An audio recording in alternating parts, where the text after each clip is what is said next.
So what if I told you there was a camera that fits somewhere in between a webcam and a DSLR and has the benefits of both? Well, it exists and I have it right here. So the VM20 is a 4K live streaming camera that has 10x optical zoom, 40x hybrid zoom, and AI noise cancellations with the built-in microphones. It has a variety of connections to be used in many different scenarios, and it comes with everything you need just to get started. Now, I must be honest and tell you, Nearstream sent me the camera for review, but they do not have anything to say about this video. So in this video, we'll take a close look at what comes in the box. We'll review some key features of the Nearstream VM20. We'll look at the accessories that come with it. We'll do some real world testing, and then we'll talk about pros and cons, and then I'll give you my final thoughts. So with that being said, let's go. So this is what you get. First of all, you get the USB-C cable. Now the USB-C cable is about 6 feet long. So if you look at it, it's about this long. So it can reach everywhere you have to go. It also has like this adapter on the front of it. So take a look at that. It fits right on, so it can do like a USB-C to USB-B connection.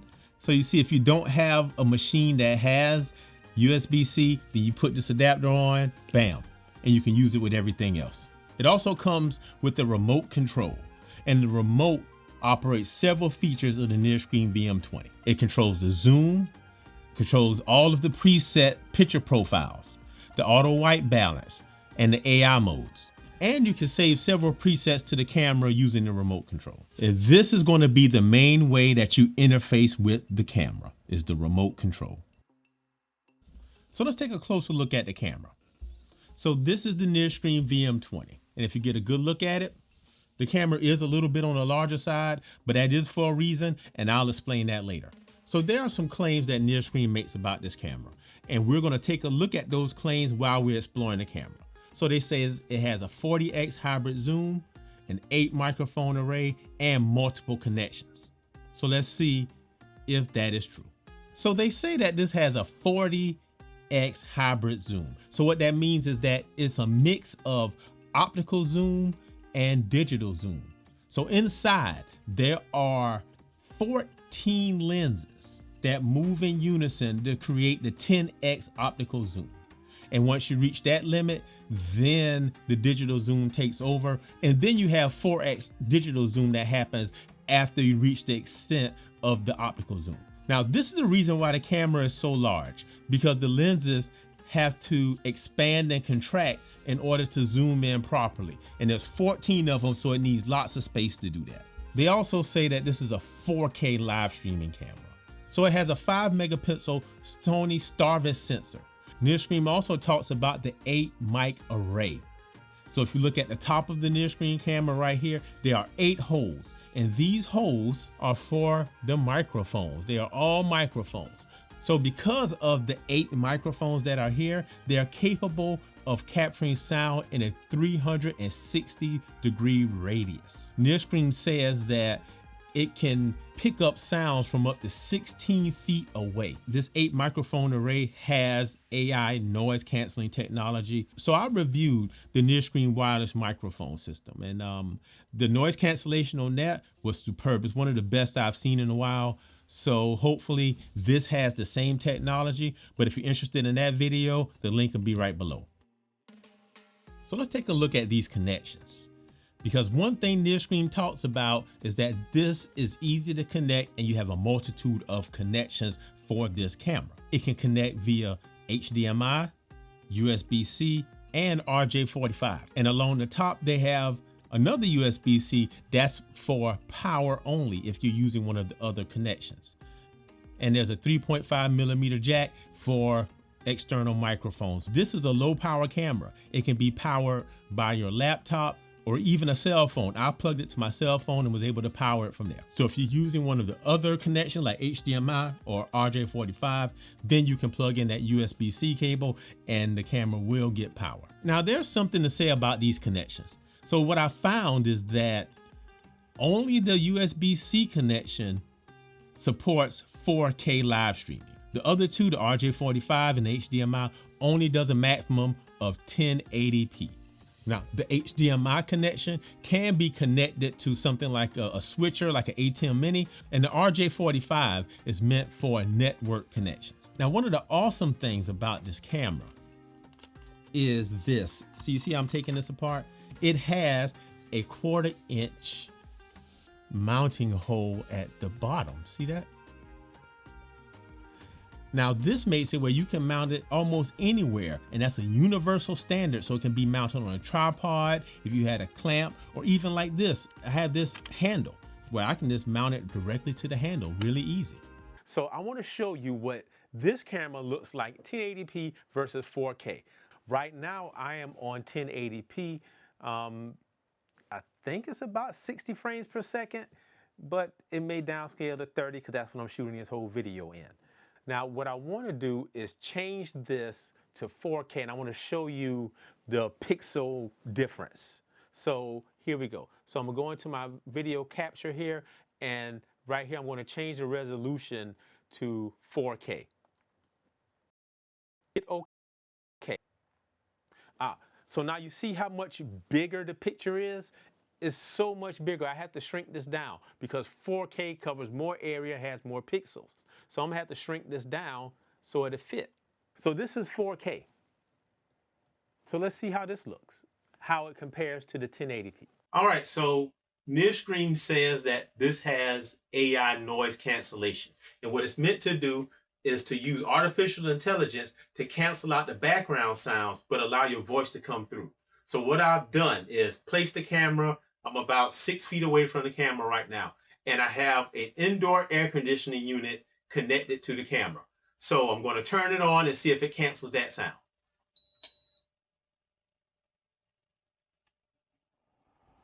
Okay, now the fan is just turned on and then started to blow.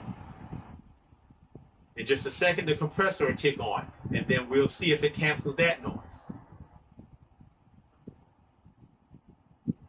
Okay.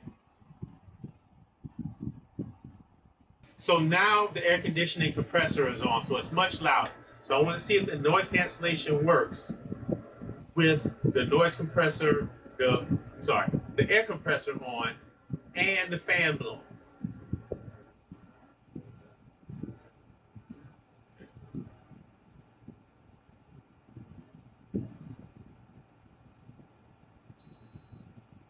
So Nearstream claims that this has a 16-foot radius.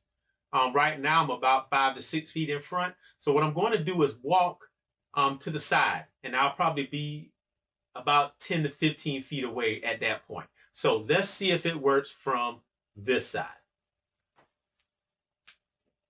So at this point, I'm about 12 feet away from the camera, off to the right-hand side or the left-hand side. So let's see if the sound picks up from over here. I am projecting my voice quite a bit, but I'm not yelling.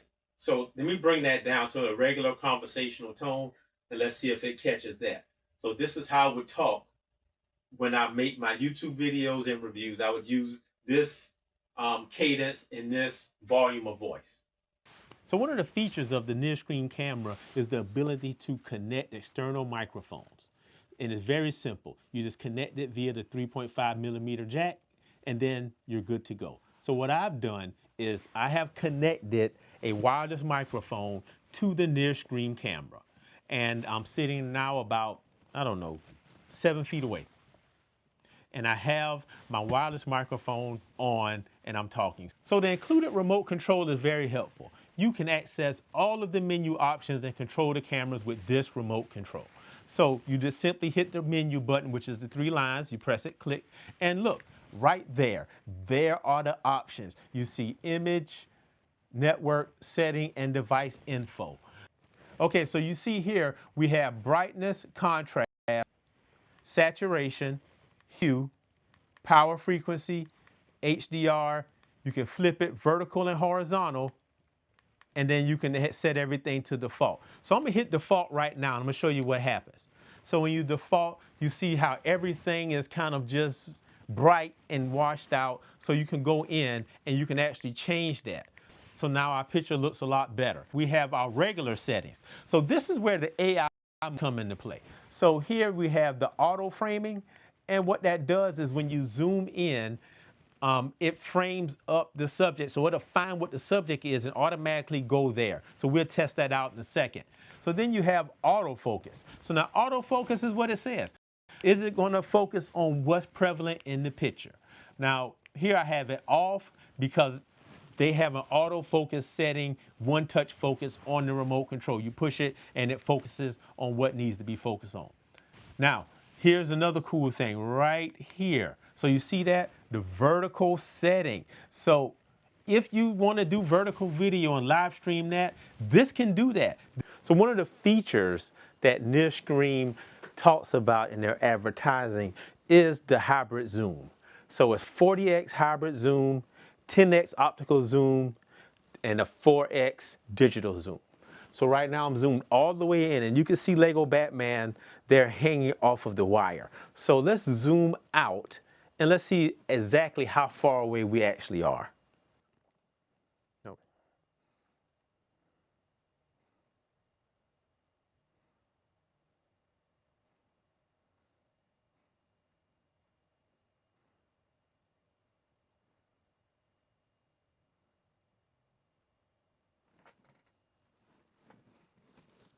So you see all the way over there.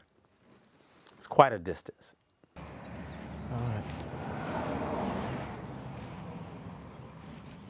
So I've decided to bring this camera outside because they say that the more light, the better the picture. So right now I'm on 4K and I'm outside and it's a bright sunny day. So you should see an improvement in picture quality. At the moment, I'm standing under this tree, so I'm in the shade and not exactly in the sun. But hey, I think this works. And what's cool is that with the one touch focus, you hit that and then it focuses in on the subject. So AI framing is one thing that Nearstream says is a plus about this camera. So what I'm going to do is I'm going to step over to the side here and see if it frames me up the way that they said it should.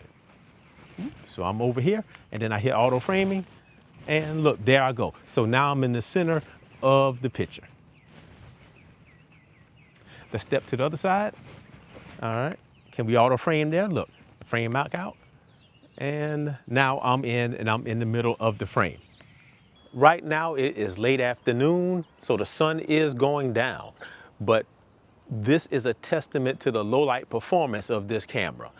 But another reason why I did this is that some people are going to live stream, maybe do baseball games, student sports, different things like that outdoors. And sometimes those sports go late into the evening. So I want to see what it looks like outside in low light. So let's look at some pros and cons from the Nearstream VM20. Now, what I think is that you have to look at this camera for what it is and not compare it to what it's not.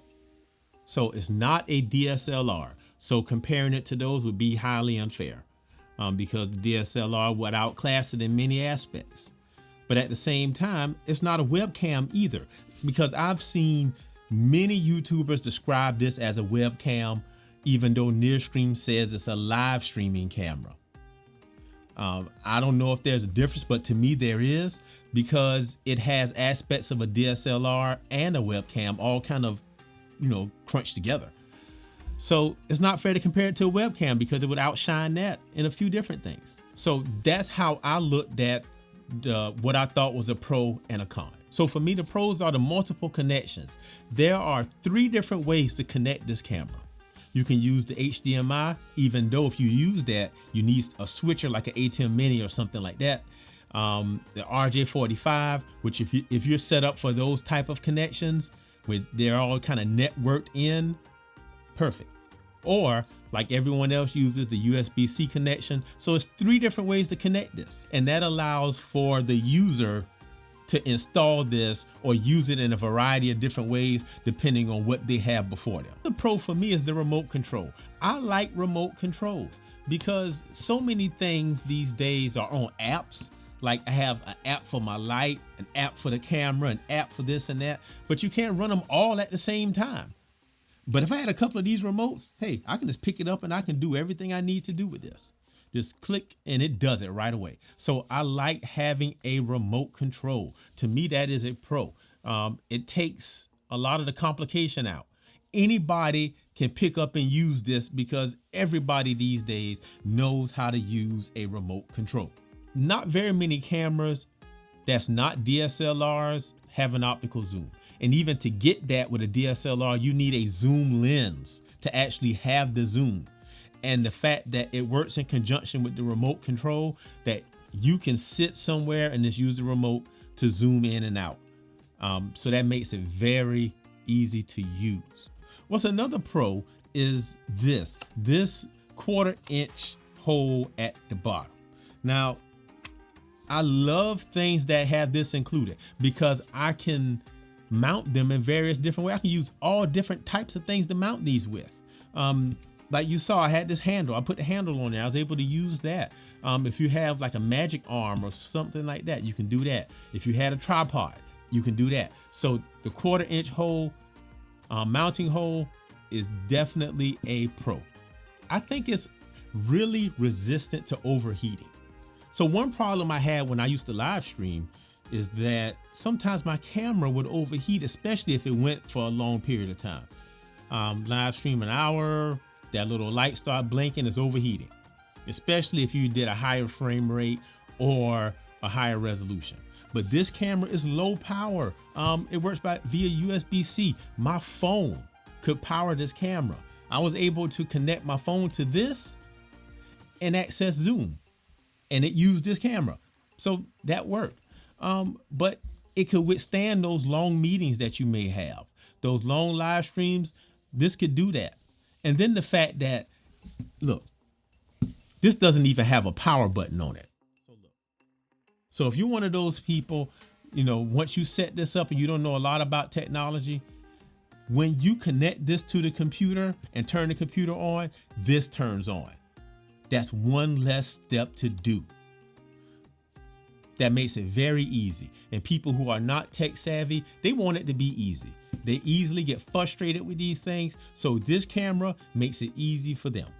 So I'm editing the video and there is something that I need to add that I did not say before. The noise cancellation on this camera is just as good as it is on the wireless microphones. I ran the test and I listened to the audio, and with the fan on right behind it, like right up on it, it cut the noise out. With the compressor on the air conditioner, it drastically reduced it.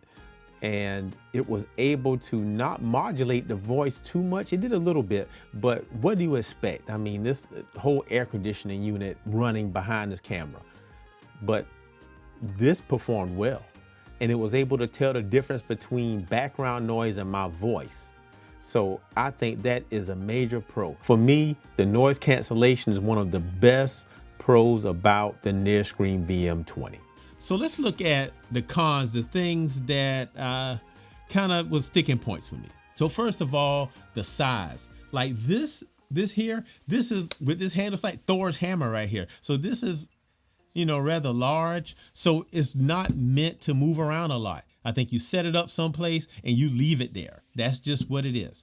But I do understand why the size is the way it is, because you have to have room for the zooming capabilities, and at the same time, enough room so it doesn't overheat. Because if you're doing live streaming, you're doing long meetings, you don't need your camera overheating. That happens a lot with DSLRs. They'll overheat after about 30 minutes, or if you're in a room that is a little warm, that camera's going to overheat.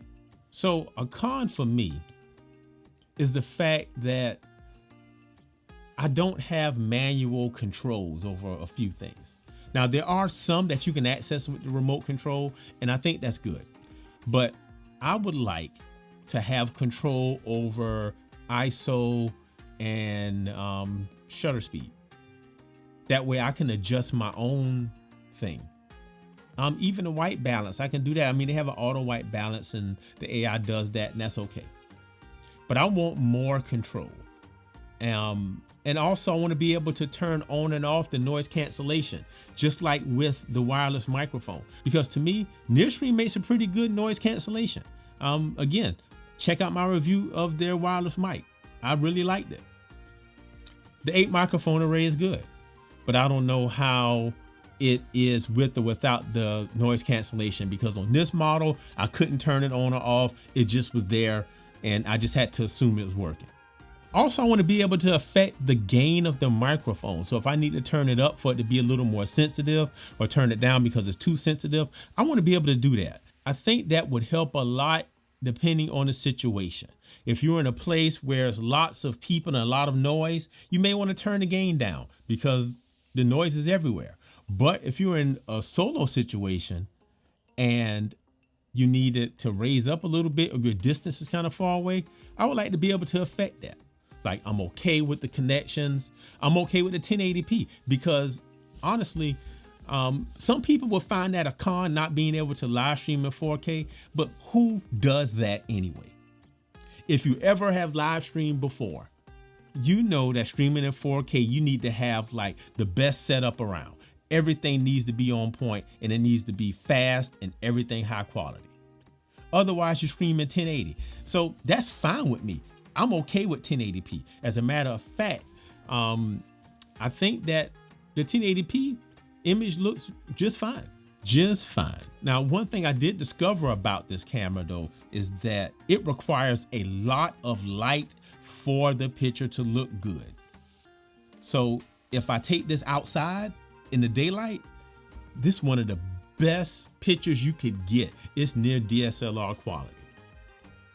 But if I'm here like in my studio and I don't have enough light on, it kind of breaks apart a bit. But the thing that I'm okay with is that they tell you that. They tell you that it requires more light. So I can't be mad about it. So I absolutely could complain about things that are found in other models. You know, some people say, oh yeah, this should have Wi-Fi, be able to transmit and live stream directly from the camera. That would be awesome. It should have an internal battery so I wouldn't have to plug this up. I could take it on the road.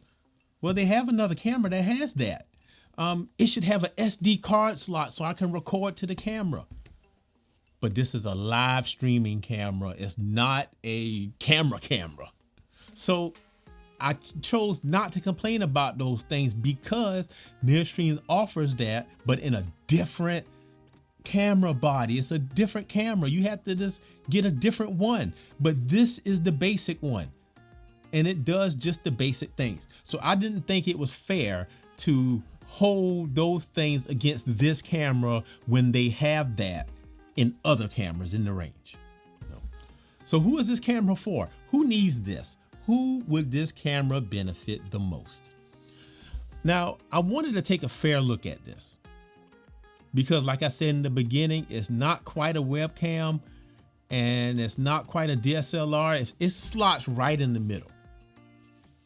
But looking at the features and how this thing is set up, I think this camera is built for corporations and people who just do a lot of live stream meetings because it's easy to set up. Like most people that work in those places that do a lot of virtual meetings and things like that, they are good at what they do. They don't do electronics. They don't try to connect things and do all that. They will call IT in, IT connects this camera, and you know what? They use the remote control, they turn it on, they talk about what they need to talk about, they turn it off. And anybody in the organization can use it. I think that the way this is set up with these microphones and then the 360-degree sound pickup radius, I've been in several meetings where I've been at a table and I've had 10 people around the table. And everyone needs to speak. This actually negates the need for an additional microphone because it can pick up everyone in the room. So that's why I think this is more for the corporate person, people who have Teams meetings and things like that, where they have a group of people meeting or they have to meet regularly about different topics. they would benefit from this because it's easy to use. They don't have to worry about settings because the settings are simple. Now, people who live stream on the road. So let's say if you going to a baseball game and you need to live stream that, or a basketball game. Oh, this is wonderful. Like, I wish I would have had this when I was live streaming basketball games for the middle school. This would work because it's easy to zoom in and out. It picks up, the lighting is great. This would work. So organizations, you know, small businesses, schools, like a school with one or two of these, it would be wonderful because the teachers can work it. It's easy to do it with remote control. They connect their computer and there you go. People who live stream other events could use this because of the microphone array. It picks up everything around. So if you're at a concert, like let's say for instance, like my daughter was in dance. So if she was a dancer and I had this camera seeing her performance, I could easily zoom in on her and I would be able to pick up the ambient noise without having a whole lot of things to have to do that with. Do I recommend this camera? I recommend it if you're one of the people that I talked about. You have other people come and set things up and you just want it to work and use it. I think this is very good because you can set it up in your conference room and don't even touch it. And all you would have to do is turn the computer on and it turns on by itself. So you don't even have to worry about that. Turn the computer off, it turns off. That's all I got for the Nearstream VM20.